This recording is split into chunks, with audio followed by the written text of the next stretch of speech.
ले जीवन जाओ सहारे ओ भक्तों की भगवान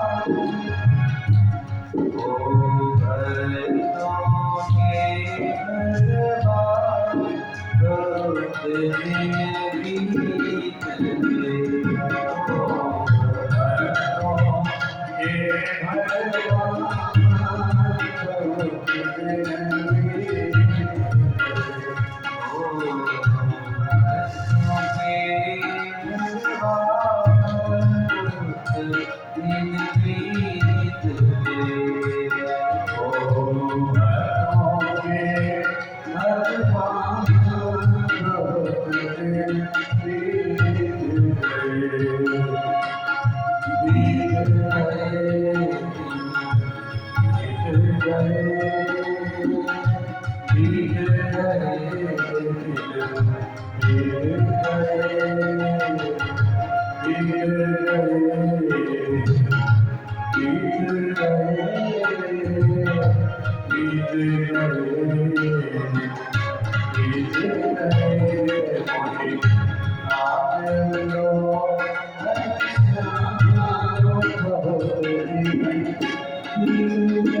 श्री सद्गुरुदेव भगवान की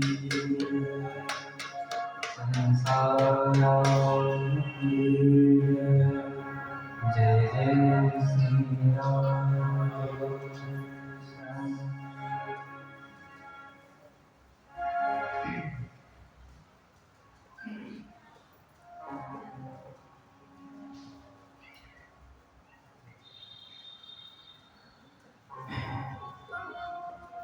परम मंगल में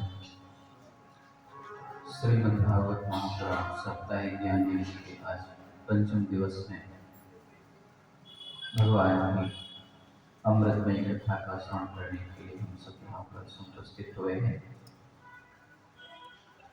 कल हम सब ने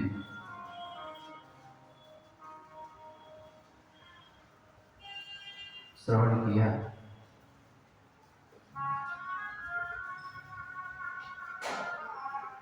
कि जो आत्मभूत परमात्मा है वो प्रहलाद की श्रद्धा, प्रहलाद के विश्वास को सिद्ध करने के लिए स्तंभ से प्रकट हो गए।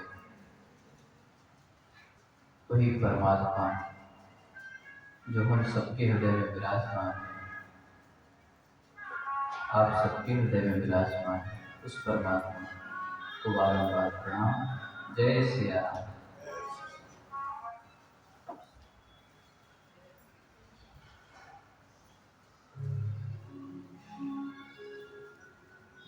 श्री सुखदेव जी राजा परीक्षित को अंतःकरण की शुद्धि और आत्मोद्धार के लिए भगवान की मोक्षदायिनी परम कथा श्रवण करा रहे हैं। इसके पश्चात उन्होंने कहा, राजन, अब तो तुम्हें विश्वास हो गया होगा कि भगवान कोई पक्षपात नहीं करते। वो चाहे यक्ष हो, गंधर्व हो, दैत्य हो, असुर हो, किसी भी कुल में, जाति में जन्मा हो, यदि वो भगवान को प्रीति से पुकारते हैं तो भगवान उनके लिए सगुण साकार रूप में आता है। प्रहलाद के लिए ब्रह्म से प्रकट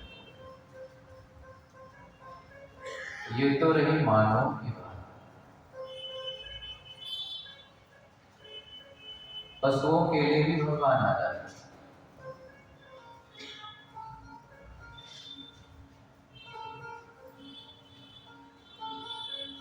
एक गज ने भगवान को पुकारा। एक गजराज अपनी हथनियों के साथ एक सरोवर पर क्रीड़ा कर रहा था। गर्मी के दिन के सरोवर से सूंड से जल निकाल करके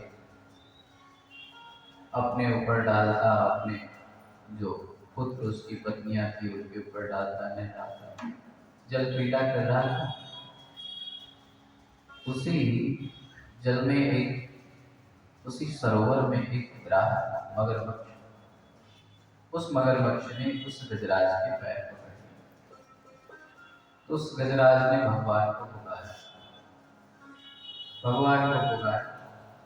तो भगवान उस गजराज की पुकार पर भी आ जाते हैं और अपने सुदर्शन चक्र से उस मगर के मुख को विदीर्ण कर देते हैं और गजराज का।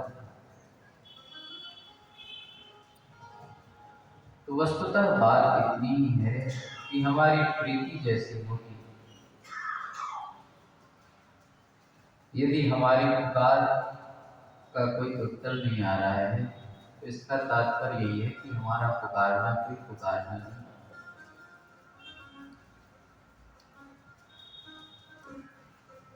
इष्ट साधिक हो तो पत्थर भी पिघल जाते हैं। जो पत्थर कठोर है उनमें भी द्रवता आ सकती है। प्रेम में ऐसी शक्ति है, प्रार्थना में ऐसी शक्ति। तो दैत्य हो, पशु हो, यक्ष हो, किन्नर हो, गंधर्व हो, कोई किसी भी जाति, कुल, खानदान का हो, किसी भी धर्म का हो। कई ऐसे इस्लाम धर्म में भी भक्त हुए हैं जिन्होंने भगवान को पुकारा तो भगवान उनके स्थान के लिए आ जाते हैं, रहीम के लिए आ जाते हैं। तो सत्ता तो एक।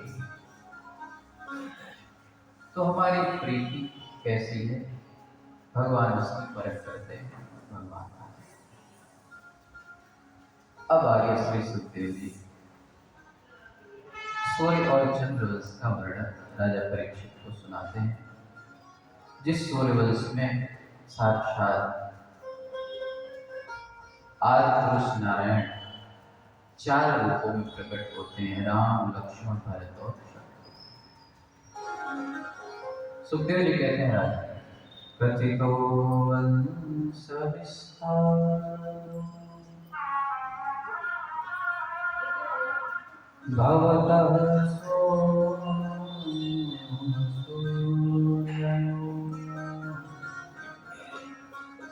राज्ञां चोभयवंश्यानां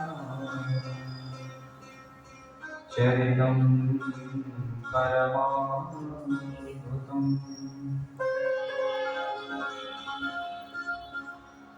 सुखदेव जी कहते हैं राजन, मैं तुम्हें अब सूर्यवंश का वर्णन सुनाता हूँ, जिसमें साक्षात व निराकार परमात्मा 4 रूपों में सगुण साकार रूप में प्रकट हुआ। सुखदेव जी कहते हैं वैसे तो न शक्यते विस्तर्तुं वक्तुं वर्षशतैरपि, न शक्यते विस्तर्तुं वक्तुं वर्षशतैरपि। कहते हैं 100 वर्षों में भी यदि मैं सूर्यवंश का वर्णन सुनाता रहूं तो पूरा नहीं कर सकता, इसलिए संक्षेप में ही सुन लो। सुखदेव जी कहते हैं भगवान नारायण की नाभि कमल से ब्रह्मा जी का जन्म और ब्रह्मा जी के मन से मारीच ऋषि पैदा हुए। मरीच के पुत्र हुए कश्यप, इनकी पत्नी अदिति से विवस्वान सूर्य का जन्म और इन्हीं विवस्वान सूर्य से कौन सा वंश चला? सूर्यवंश। इसी सूर्यवंश में भगवान श्री राम का जन्म।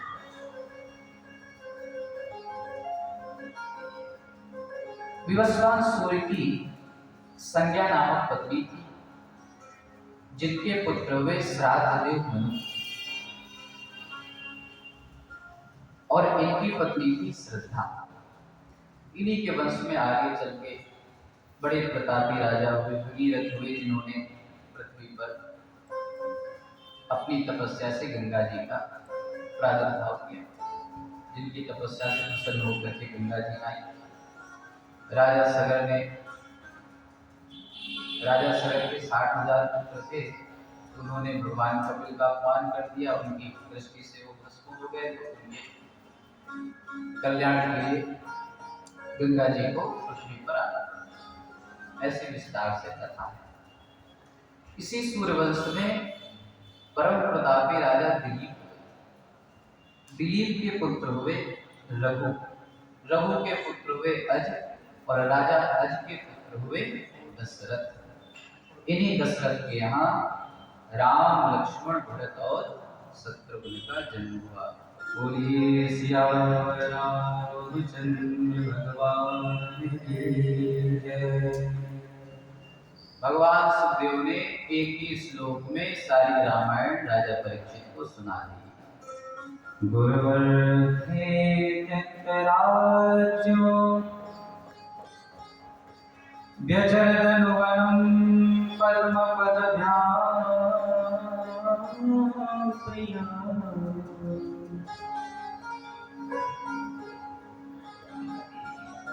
पाणिस्पर्शात् क्षमाभ्यां व्रजितपथगो यो हरीन्द्राभ्यां।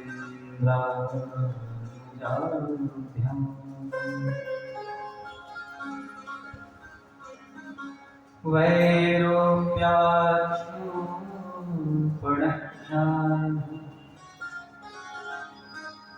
प्रियविरहरुषारोपितभ्रूभृजम् त्रस्त्राभिर्बद्धसेतुः हरदवदहरः कौशलेन्द्रोवताम्।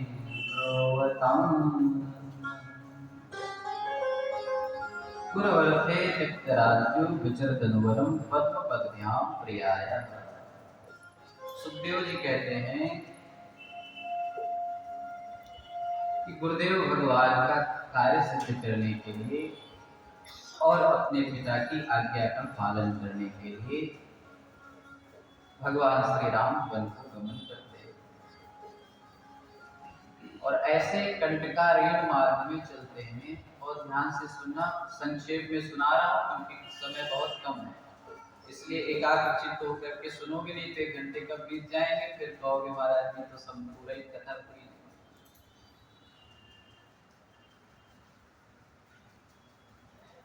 तो बात कहाँ चल रही थी कि भगवान जब पिता की आज्ञा से वन गमन हो गए, तो सुखदेव महाप्रभु कहते हैं पद्म पदभ्यां प्रियाय। जानकी जी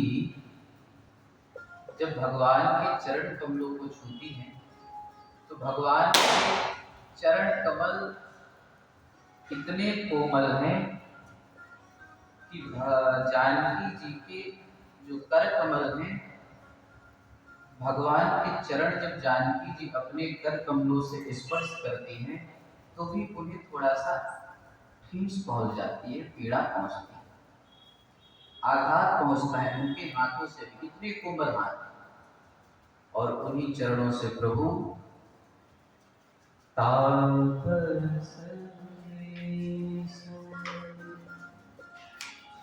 विशेष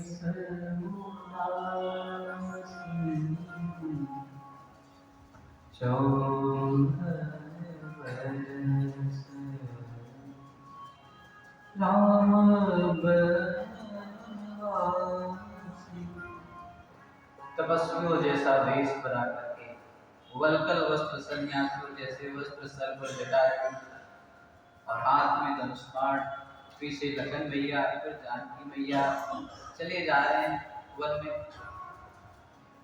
तुलसीदास जी ने बड़ी प्यारी बात की, कहते हैं कि जब भगवान वन में जा रहे हैं, तो वन में तो वहां पर हिंसक जीव हैं, विषैले बिच्छू हैं, सर्प हैं, वन का तो ऐसा ही वातावरण होता है। लेकिन तुलसीदास जी कहते हैं जिन्हें निरखी। भगवान को निरख करके क्या हो रहा है? जिनही निरखी मग साथी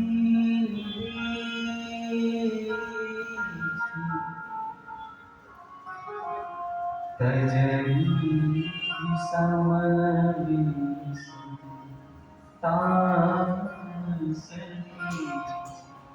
भगवान के स्वरूप को जब ये विषैले पशु देखते हैं, विषैले हिंसक स्वभाव वाले जीव जंतु जब भगवान के स्वरूप को निरखते हैं तो तजन विषम विष तामस कीजिए, अपने विषैले स्वभाव का परित्याग करें।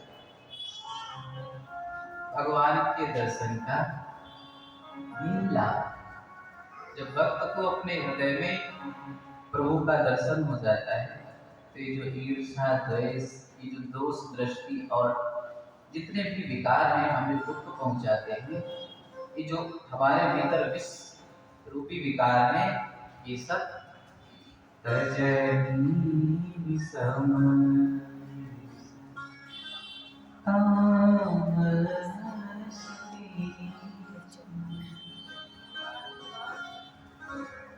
ऐसे उनको शिलानंदन प्रभु को हमारा बारंबार प्रणाम है।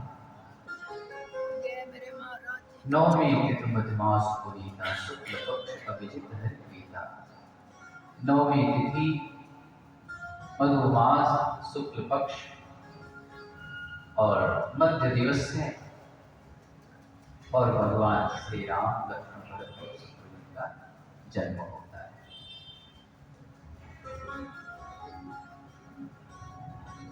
इस प्रकार से सुखदेव जी ने राजा परीक्षित को संक्षेप में सूर्यवंश का वर्णन सुनाया। आइए हम यहीं पर भगवान श्री राम की वंदना कर लेते हैं, उनको प्रणाम करें और उनके स्वभाव का दर्शन करें कि हमारे प्रभु कितने करुणा निधान हैं। वंदो करुणा निधान।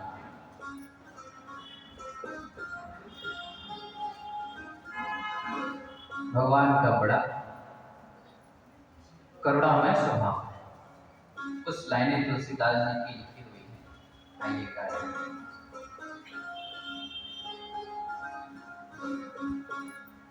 बंदो रघुपति करुणा निधान, बंदो रघुपति करुणा निधान, बंदो रघुपति करुणा निधान, बंदो रघुपति करुणा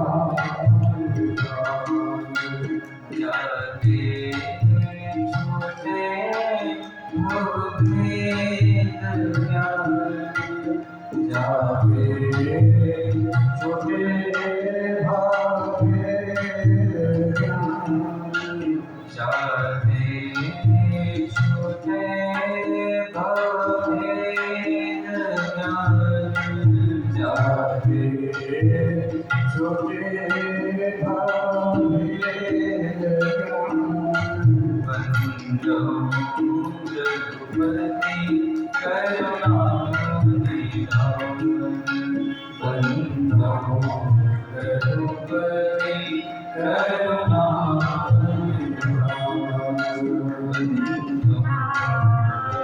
रघुपति करुणा निधान, बंदो रघुपति करुणा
ऐसे उन करुणानिधि राम को हमारे बार-बार प्रणाम।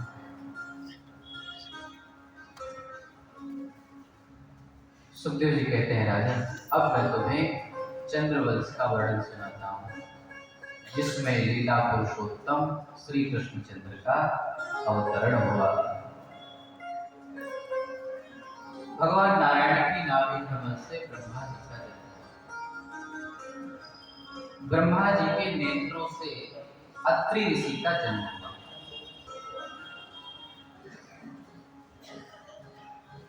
अत्रि के पुत्र हुए चंद्रमा, इन्हीं से चला चंद्रवंश।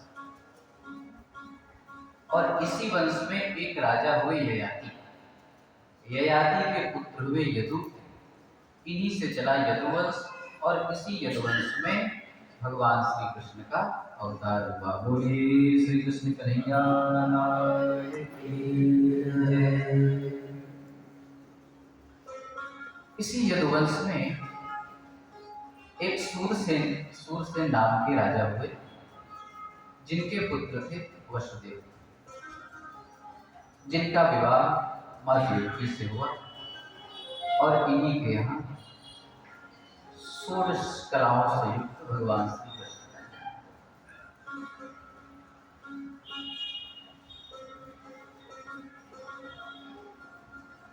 राजा परीक्षित ने कहा, भगवान अब हमें उन्हीं प्रभु की कथा सुनाइए जो भवरोग की औषधि,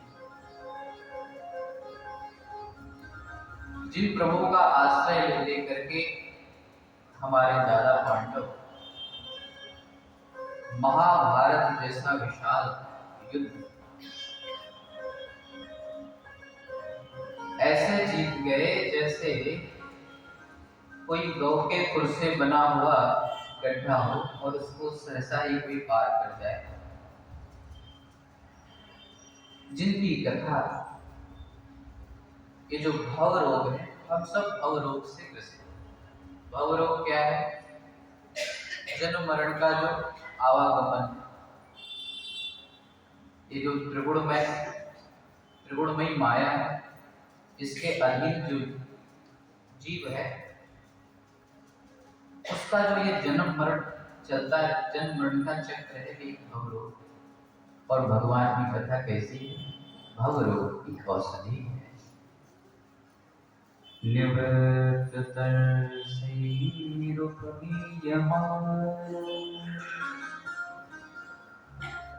भव सदा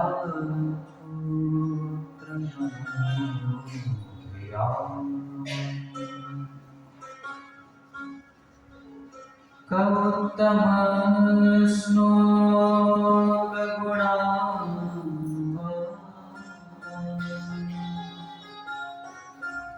पुमान विना प्रसूना।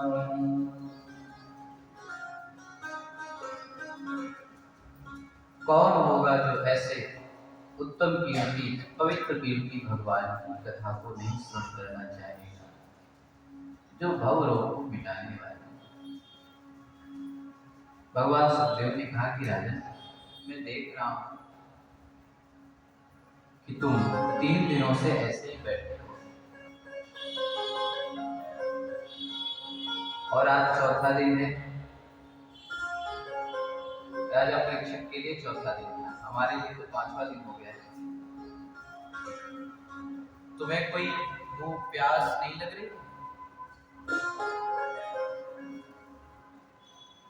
कुछ देर के लिए तुम्हें मैं अवकाश देता हूँ, जाओ कुछ जलपान कर लो, कुछ शरीर की जरूरतें हैं उनको पूरी कर लो। राजा परीक्षित ने बड़ी प्यारी बात, भगवान नहीं साथी दुस्साह त्यक्तो जनुकी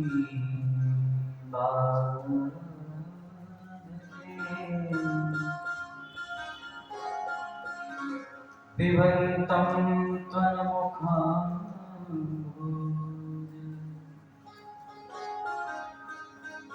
च्युतं हरिकथामृतम्। हे प्रभु, आपके मुख से जो निश्चित कथामृत है, नैसा दुस्सह छन्माम त्यक्तोदम विवादते,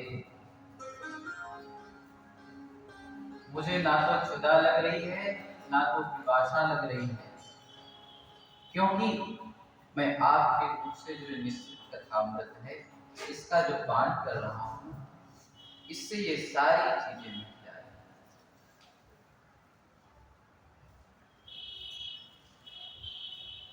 पिबन्तं त्वन्मुखाम्भोज च्युतं हरिकथामृतम्।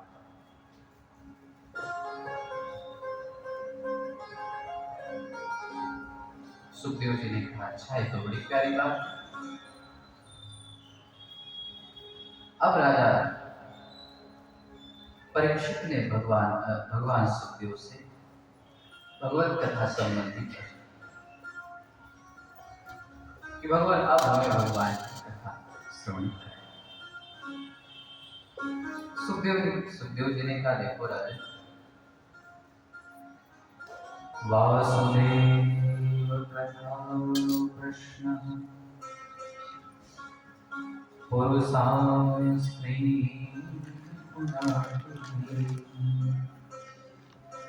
वक्तारं प्रेक्षकं श्रोत्री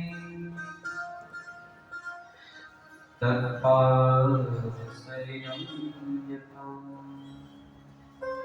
जो भगवान के संबंध में वक्तारं प्रेक्षकं श्रोत्री, जो भगवान के संबंध में कुछ कहता है और प्रश्न करता है और श्रवण करता है,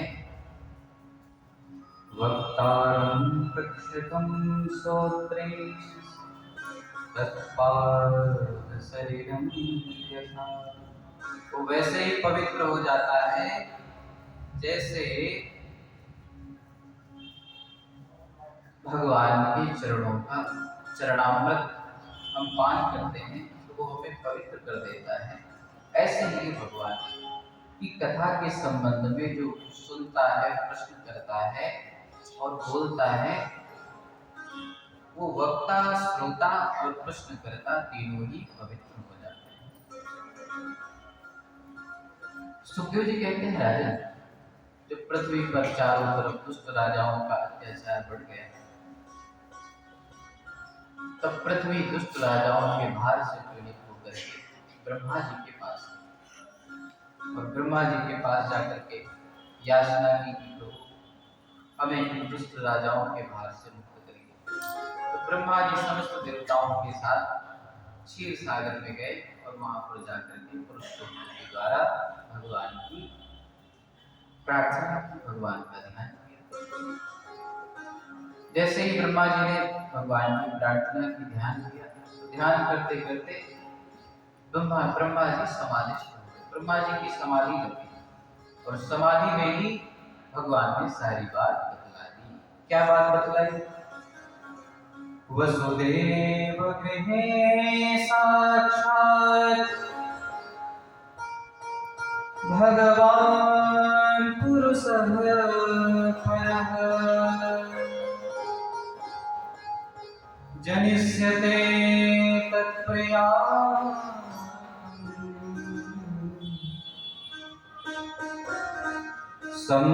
संभवन्तो सुरस्त्रियः।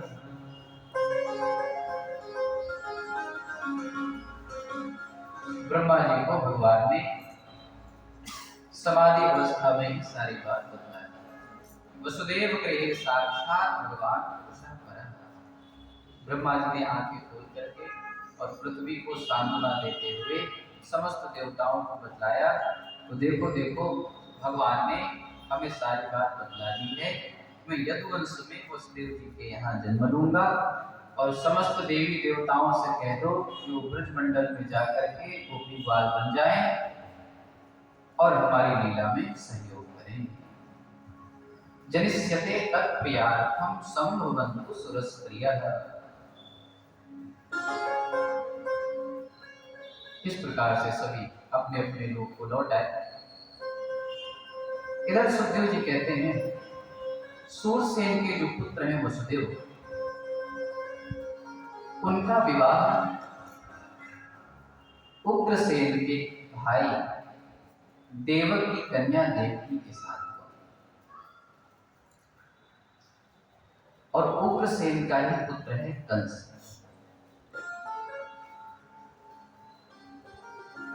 जब वसुदेव जी माता देवकी का विवाह करके और महाराज देवकी को बड़े ही प्रेम से, बहुत ही उपहार के साथ विदा कर रहे थे, तो कंस बड़े प्रेम से माता देवकी जिस रथ पर बैठे हुए हैं उस रथ की रास, घोड़े की रास को पकड़ लेता है और हाथ में, और कुछ दूर जैसे ही आगे बढ़ता है तभी आकाशवाणी हो जाती है, अस्यास्त्वामष्टमो गर्भः। अरे मूर्ख, तो जिसको बड़े प्रेम से विदा कर रहा है, इसका 8वां गर्भ, इसका 8वां लाल तेरा काल होगा, तेरी मृत्यु का कारण होगा। जैसे ही आकाशवाणी ने इतना कहा तो अग्नि मंत्रमारब्धः खड्गपाणि पचेग्रही। दुष्ट प्रकृति का था ही, लेकिन दुष्ट की दुष्टता कितनी देर छुपी रह सकती, प्रकट हो गई। और जैसे ही आकाशवाणी की ये वार्ता सुनी तो रथ से नीचे उतर गया, खड्ग तलवार बाहर निकाल ली और देव की केस पकड़ ली और मारने के लिए उद्यत हो गया। जब वसुदेव जी ने ये दृश्य देखा तो सोचने लगे कि अरे ये तो विवाह के उत्सव में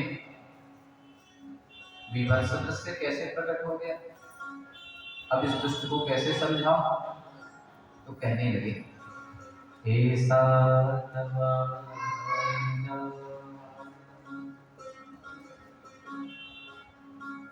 कृपणा पुत्री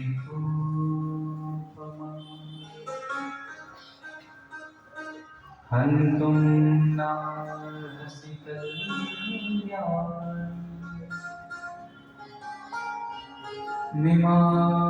त्वं दीनवत्सला।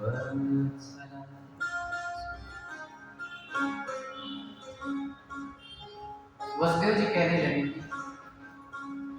हे वीर, ऐसा तवा नजर वाला।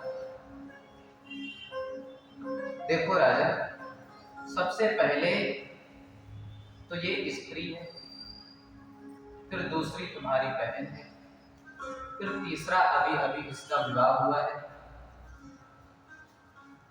अभी अभी इसके हाथों की मेहंदी भी नहीं उतरी है, और यदि तुमने इसे मार दिया तो ये तुम्हारी कीर्ति, तुम्हारे यश के लिए अच्छा नहीं होगा, क्योंकि वीर पुरुषों के लिए स्त्री का वध शोभा नहीं देता। उसकी यश और कीर्ति सब कुछ नष्ट हो जाती है। और देखो राजा, मृत्युर्जन्मवतां देह देहेन सह जायते आद्यवाप सतान्तेव मृत्युर्वै प्राणिनां सर्वः। इस देह के साथ ही मृत्यु का जन्म होता है। जैसे ही देह जन्म लेता है, वैसे ही मृत्यु भी जन्म ले लेती है। फिर वो चाहे आज हो या 100 वर्षों बाद, मृत्यु तो होना ही होना है। देखो, तुम्हें इससे तो कोई भय नहीं है, इसके 8वें पुत्र से भय है, तो मैं इसका पुत्र तुम्हें ला करके दे दूंगा।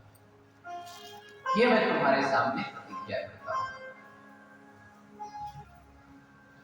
इस प्रकार से जब वसुदेव की प्रतिज्ञा की तो कंस को शांति हुई, क्योंकि कंस जानता है कि वसुदेव जी कभी झूठ नहीं बोलते, बड़े ही सत्य प्रतिज्ञ महात्मा है। कंस शांत हो गए। वसुदेव जी देवकी को मिला करके महल में ले आए और प्रतिज्ञा अनुसार कालांतर में जब प्रथम पुत्र कीर्तिमान हुए तो वसुदेव जी बड़े दुखी हृदय से कौन अपने पुत्र को मरने के लिए ले जाए, लेकिन प्रतिज्ञा है, बात झूठी ना हो जाए।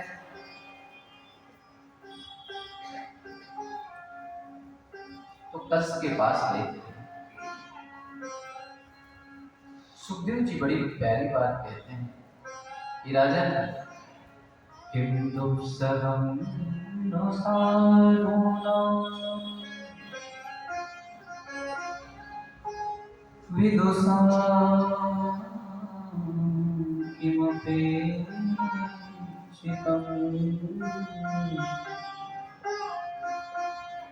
किं कार्यं कर्तयामः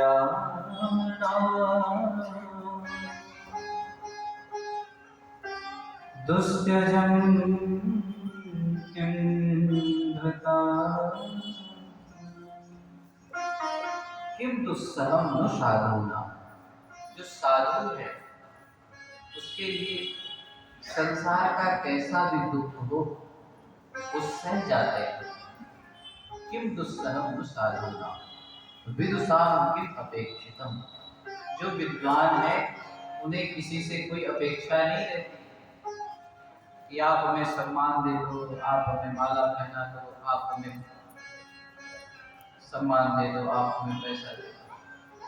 विद्वान पुरुष की किसी से भी कोई अपेक्षा नहीं, निरपेक्ष हो जाता है। संसार से किंचित मात्र भी उसे आकांक्षा नहीं रहती। तो साधु पुरुष किसी भी दुख को सहने में समर्थ होते हैं। विद्वान किसी से आकांक्षा नहीं रखते, और जो नीच व्यक्ति होते हैं वो कोई भी कृत्य करने में संकोच नहीं करते,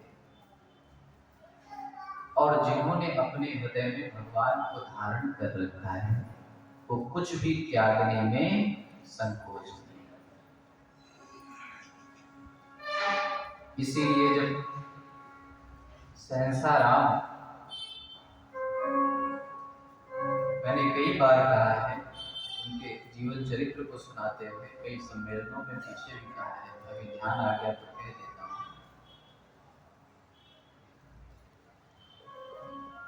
कि विवाह हो गया, 2 पुत्र हो गए, प्रोफेसर बन गए,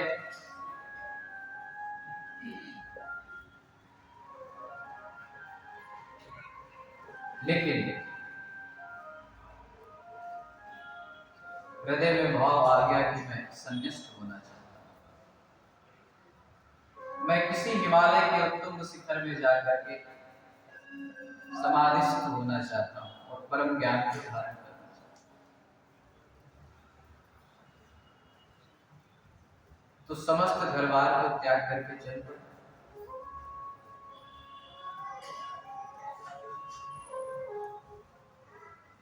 सोचो कितना कठिन काम होता है।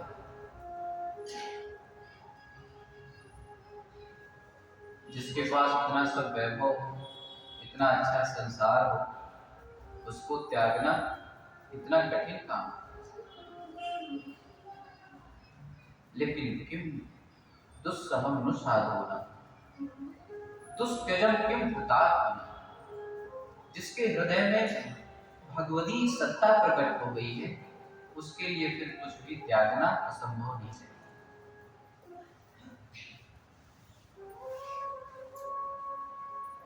तो वसुदेव जी तो साधु पुरुष पुत्र को ले चले कंस के पास। कंस ने जब देखा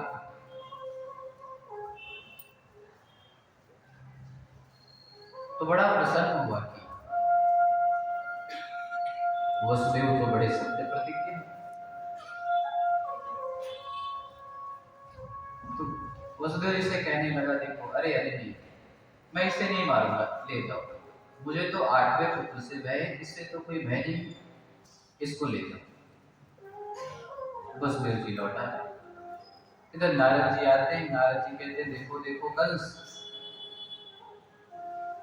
ये जितने यदुवंशी हैं ये सब देवता लोग हैं, ये पृथ्वी से दैत्यों को मिटाने आए हैं, असुरों का नाश करने आए हैं, ये विष्णु का काम बनाने आए हैं। तो ये जो कंस है ये पूर्व जन्म का काल नेमी असुर है, भगवान विष्णु ने इसको मारा था, तो ये भगवान को अपना शत्रु मानता है। तो नारद जी ने बुद्धि फेर दी, बुद्धि बदल गई, वसुदेव और देवकी को कारागृह में डाल दिया और फिर जितने पुत्र होते गए उन सबको ये सबका वध करता गया।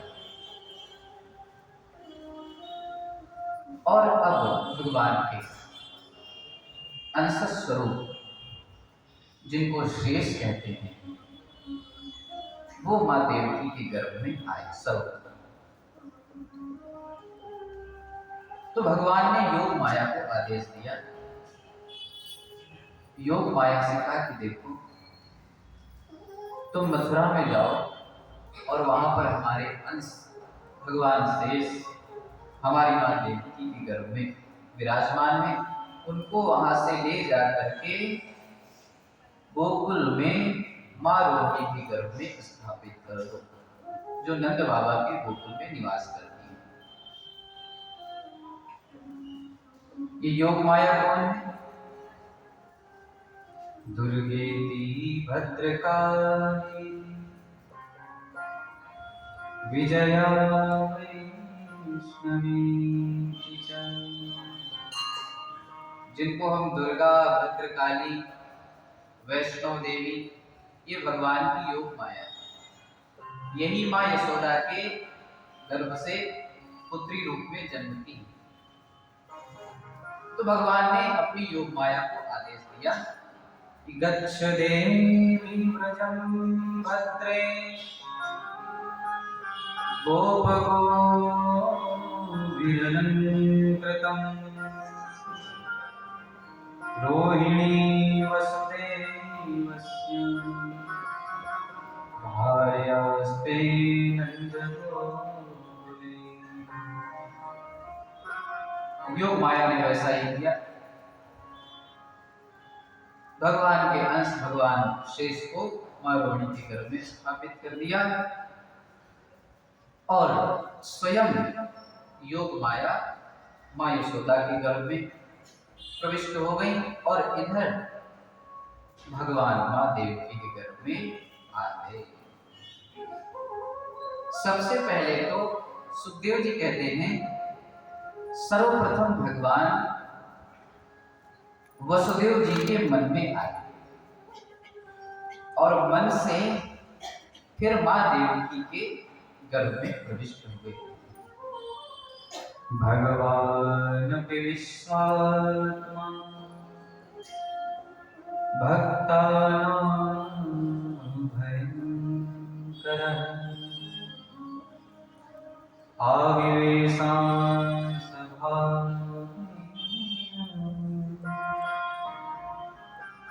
मनयान कुंदुभे।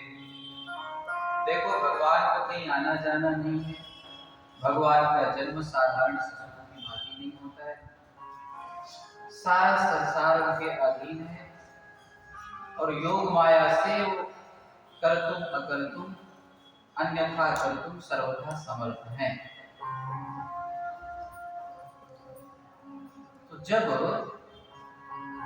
माता देवकी गर्भ में भगवान प्रविष्ट हुए तो अथ काल उपावृत्त देवकी सर्व उपावृत्ते देवकी सर्व देवता। सुखदेव महाप्रभु कहते हैं कि जब भगवान माता देवकी के गर्भ में प्रविष्ट हुए तो माता देवकी के देह में समस्त देवतागण निवास करने लगे। सुखदेव जी कहते हैं आश्चर्य की बात तो देखो, अरे जो परमात्मा सारे जगत को प्रलय काल में अपने उदरस्थ करके योग निद्रा के अधीन हो जाते हैं, वही अनंत ब्रह्मांडों का रचयिता परमात्मा आज माँ के उदरस्थ हो गया है। सा देवकी सर्वजगन्निवास निवास भूता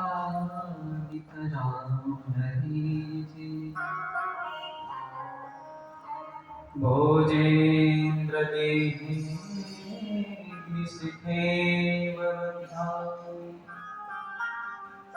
सरस्वती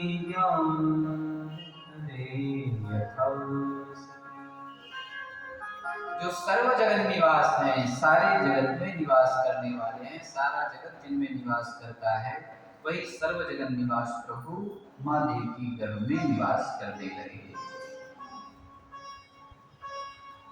इधर कंस ने आकर के जब एक दिन माँ देवकी को देखा तो माँ देवकी जिस कार्यक्रम में बंद है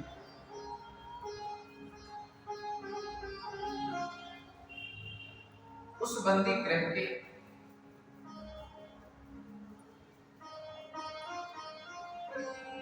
भीतर कितना उजास है, उसका अंधकार मिट गया। माँ देवकी की अंग कांति से उस कार्यक्रम का सारा अंधकार। कंस ने जब ये देखा तो सोचने लगा कि हो ना हो, लगता है मेरा शत्रु, मेरा काल, मुझे मारने वाला देवकी का लाल देवकी के गर्भ में आ गया है। अब तो कंस की स्थिति ऐसी हो गई है, चिंतयानो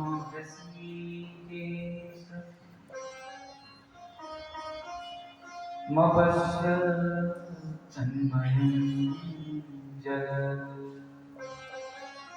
उठते बैठते खाते पीते सोते जागते हमेशा वो भगवान का ही चिंतन करने लगा। हमेशा उसे अपनी मृत्यु ही याद आ रही, क्योंकि नारद जी ने बता दिया है कि ऐसा ऐसा उसका स्वरूप होगा, सांवले अंग कांति वाला होगा, ऐसी उसकी मुस्कुराहट होगी, ऐसा चलेगा वो। सारा स्वरूप नारद जी ने उस कंस से बदलाया। सोते जागते कहीं भी थोड़ा सा खटका होता है तो कंस को लगता है अरे कहीं मेरा शत्रु मुझे मारने के लिए तो नहीं आ गया, कहीं देवी का लाभ तो नहीं आ गया। तन्मयम जगत। कंस की साधना यहां से शुरू होगी, ऐसे ही शुरू हो रही है। लेकिन अब सोते जागते उठते बैठते भगवान का चिंतन करते हैं। और भगवान की तो प्रतिज्ञा है, भय से भजो, काम से भजो, राग से भजो, द्वेष से भजो, कैसे भी भजो, यदि मुझसे चित्त जुड़ गया है तो मैं कल्याण जरूर करूंगा, अर्थात आत्मोद्धार अवश्य करूंगा। इधर देवताओं को पता चला कि भगवान महादेव उनके गर्भ में आ गए हैं, तो सभी भगवान की स्तुति करने के लिए आते हैं। ब्रह्मा जी शिव जी के साथ समस्त देवताओं के साथ कार्यक्रम में प्रकट हो जाते हैं और स्तुति करने लगते हैं। सत्यव्रतम सत्यपरम सत्यम सत्यस्य निहितं च सत्ये सत्यस्य सत्यम् मृत सत्यनेत्रम् सत्यात्मकं त्वां शरणं प्रपन्नाः। सत्य कहकर के ब्रह्मा जी ने भगवान को संबोधित किया। सत्यम व्रतम, हे प्रभु आप सत्य संकल्प हो, सत्य परम त्रिसत्यम, तीनों कालों में आपकी सत्ता रहती है। सत्यस्य योनिं निहितं च सत्ये सत्यस्य सत्यमृत सत्यनेत्रम् सत्यात्मकं त्वां शरणं प्रपन्नाः। हे प्रभु आप परम सत्य हो, हम सब आपकी शरण में हैं। प्रभु हम सब इतना ही जानते हैं कि कोई बहुत तपस्या करके और परम सिद्धि को प्राप्त कर ले, लेकिन यदि उसने आपके चरणों का आश्रय नहीं लिया है, पतंजलो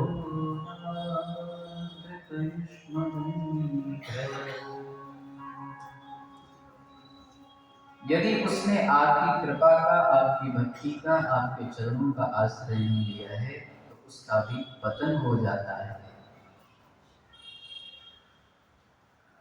और अंत में माता देवकी को समझाते हुए कहते हैं, ब्रह्मा जी कहते हैं कि माँ देखो, अब तुम्हें इस कंस से डरने की आवश्यकता नहीं।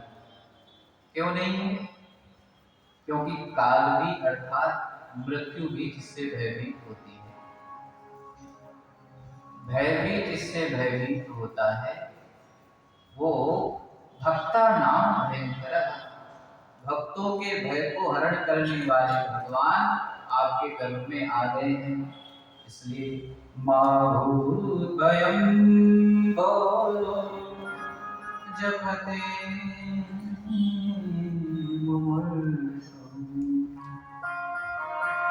भोक्ताय दूना भविता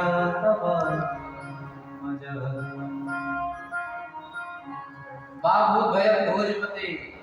अरे इस कंस से डरने की आवश्यकता नहीं है माता जी, बिल्कुल निश्चिंत हो जाओ, अब ये कंस कुछ दिन का ही मेहमान है।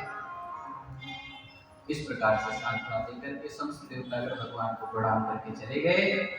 और अब सुखदेव जी कहते हैं, अथ सर्वगुणो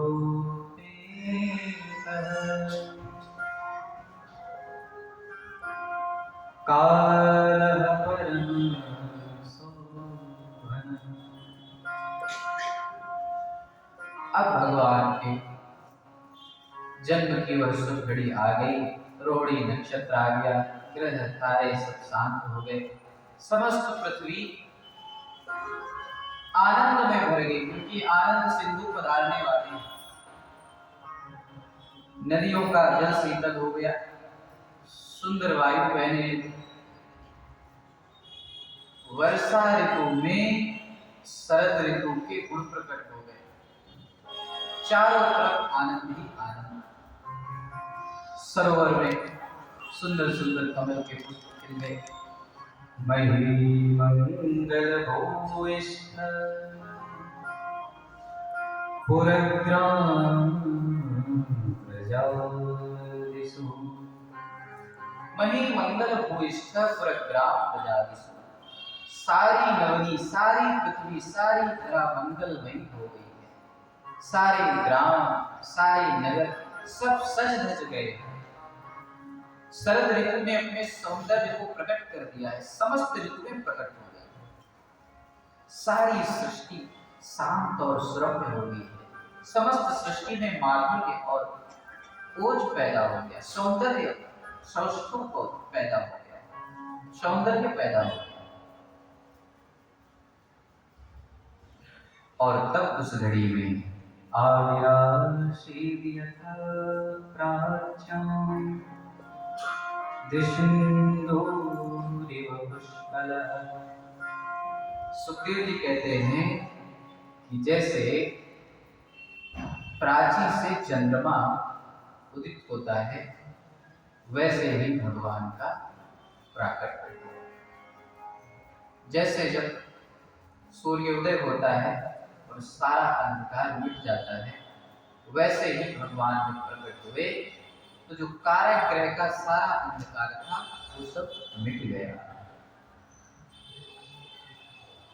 लेकिन भगवान प्रकट कैसे हुए? नन्हे बच्चे के रूप में नहीं, चतुर्भुज रूप में प्रकट हुए। जब वसुदेव जी ने देखा कि ये कैसा बालक है, साधारण बालक होते हैं वो तो दो हाथ दो पैर होते हैं, लेकिन ये तो अद्भुत बालक है। तम अद्भुतम बालकम भुजेक्षणम चतुर्भुजम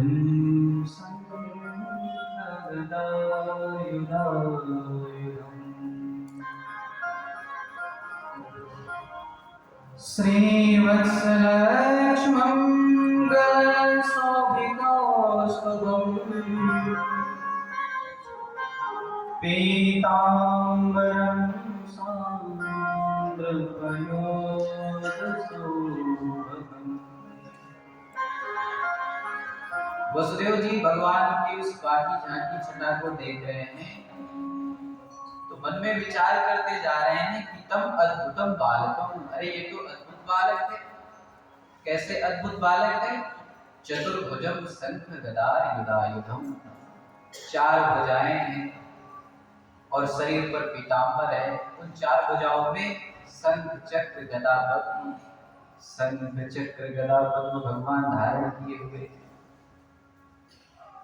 इन सब आयुधों से युक्त भगवान के उस दिव्य सौंदर्य को जब वसुदेव जी ने देखा तो जान गए केवलानुभवानंद।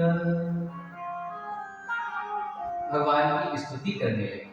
भगवान के स्वरूप को जब जान गए कि ये साक्षात नारायण है, सबके अंतर्यामी प्रभु हैं, तो भगवान की स्तुति करने लगे।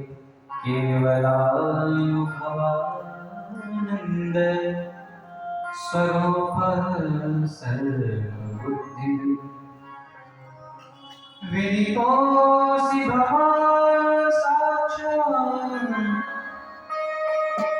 पुरुष प्रकृते परम् केवलानुभवानंद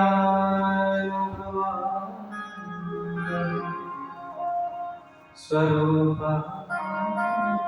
सर्वभूति। प्रभु मैं जान गया, पुरुष प्रकृते परः, आप परम पुरुष हैं। केवलानुभवानंद स्वरूप सर्वभूति, आप सबके भीतर साक्षी रूप से बैठे हुए परमात्मा हैं।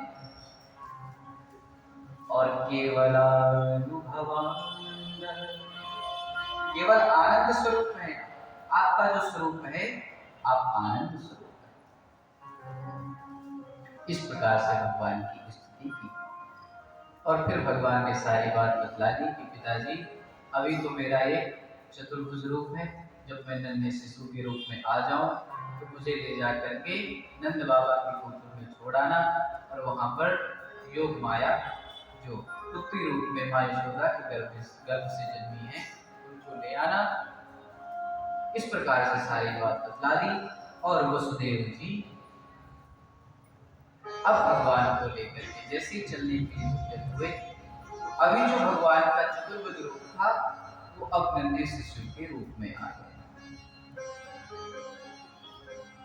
लेकिन जब भगवान नन्हे शिशु के रूप में आए तो रुदन नहीं, रुदन करते हैं तो मामा जी उधर बैठे हैं कान लगा करके कारक व्यक्ति हो, तो रुदन नहीं करते।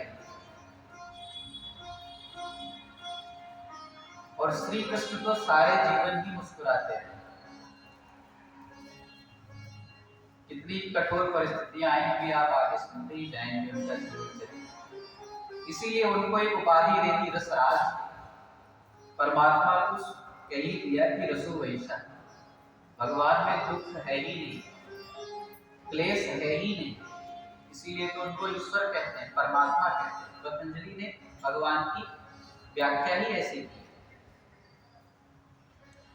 तो जब भगवान शिशु रूप में आ गए तो वसुदेव जी लेकर के चले और फिर कथा आप सब जानते हैं कि सारी बेड़ियां खुल गई। इसका आध्यात्मिक विचार हम ये करें कि भगवान जब हमारे हृदय में प्रकट हो जाते हैं तो हमारे भीतर जितनी आसक्तियां हैं, हम जितने इन प्राकृतिक गुणों से सात्विक राजस तामस त्रिगुणमयी प्रकृति से बंधे हुए, आसक्तियों से बंधे हुए, जहां जहां हमारा बंधन है, परमात्मा हमारे भीतर प्रकट होते हैं, ये सारे बंधन खुल जाते हैं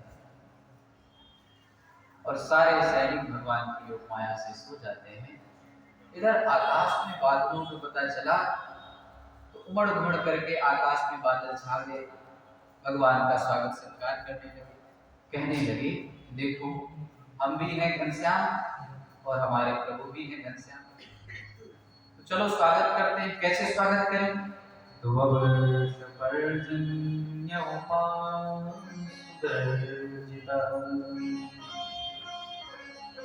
समुद्र के पास जाकर के बादल मंद मंद गर्जना करते हैं, मंदम मंदम जलधरा, और मंद मंद फुहारे बरसाने लगे। वसुदेव जी भगवान को लेकर के चल पड़े, यमुना के तट पर आए। भगवान शेष ने देखा कि अरे अभी हमारे प्रभु का देह इतना कोमल है और इन बादलों को अभी बरसना था कि हमारे प्रभु के देह में आघात ना पहुंच जाए।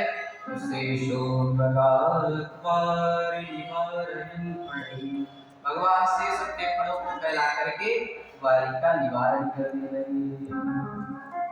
दो लाइनें गा लेते हैं, बड़ी प्यारी गजरी है।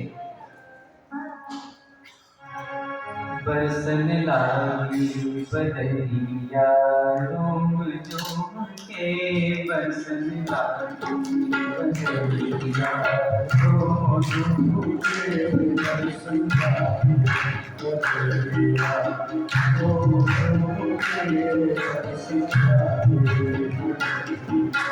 झूम झूम के, बरसन लागी बदरिया झूम झूम के, बरसन लागी बदरिया झूम झूम के, बरसन लागी बदरिया झूम झूम के, झूम झूम के, झूम झूम के, झूम झूम के, झूम झूम के, झूम झूम के, झूम झूम के, बरसन लागी बदरिया झूम झूम के, बरसन लागी बदरिया झूम झूम के, बरसन लागी बदरिया बरसन लागी बदरिया झूम झूम के, बरसन लागी बदरिया झूम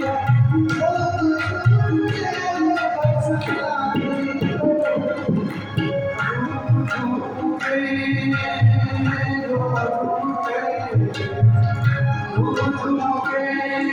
बरसन लागी आप सभी लोग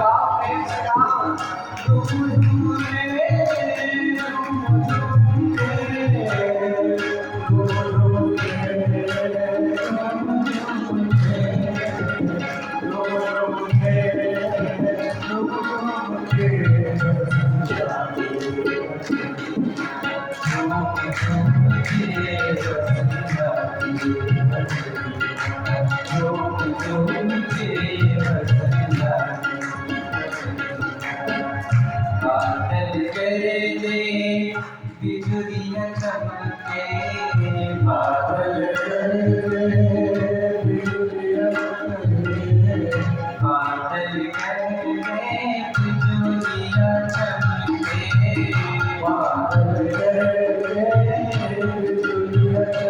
चमके, बादल गरजे बिजुलियाँ चमके, बादल गरजे बिजुलियाँ चमके, बिजुलियाँ चमके, बिजुलियाँ चमके, बिजुलियाँ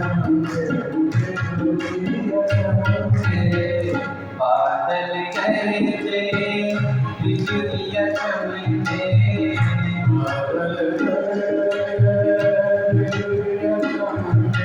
बादल गरजे बिजुलियाँ चमके।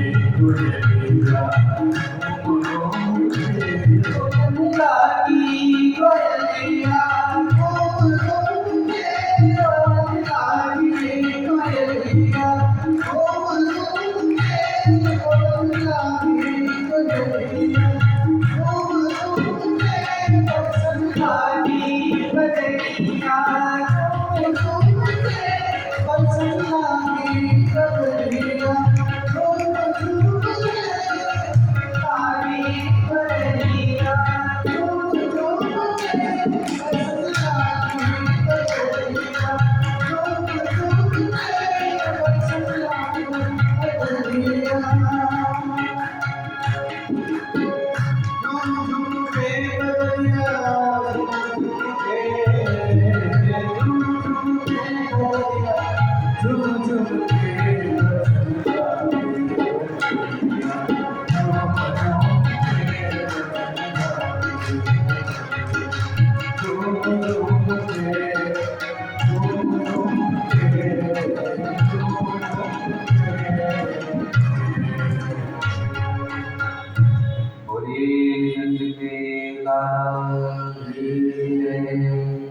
श्री कृष्ण कन्हैया जय जय श्री राम।